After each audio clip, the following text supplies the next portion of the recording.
Begira zenba gauza ezberdin hartu ditugun! Eta, zertarako bildu ditugu gauza guzti hauek, Mari Kalambre? Tiritatxo, largabistaz esan digu goizean, dagoeneko udazkenean gaudela. Eta Martimerrez esan du? Zesan du, udazkeneko gauzak hartzeko, belarrak, ustoak, adartxoak, intxaurrak, aldugun gehiena, eta marrazkitxo bat edo zerbait egiteko. Eskularak egiteko, Maitia? Bai, guazen, egin ditzagun guk ere bai. Guazen, ba! A ber, adartxoak eta ostoak kolorez berdinetakoak. Ze politak, Mari Kalambre, begira! Zezenaren adarrak dirudite! Zezen bat egingo du? Zezena, zaila da, ni isagutxo bat saiatuko naiz egiten. Begia berdearekin jarriko diot. Berdea, isatxa...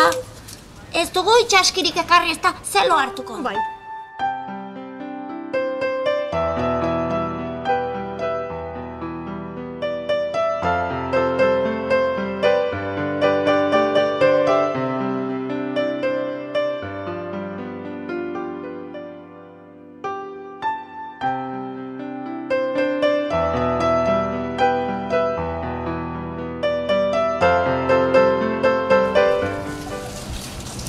Ikusi dituzu ezen bagoz egin daitezken!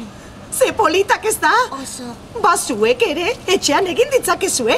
Saiatu, eta gero, egin argazkitxo bat Euskal Herriko lagun guztiek ikus dezagun! Hori da, eta bidali zuen argazkia irrienlagunak.comera.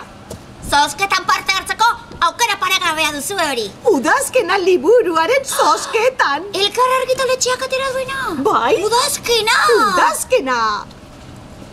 Aio! Aio!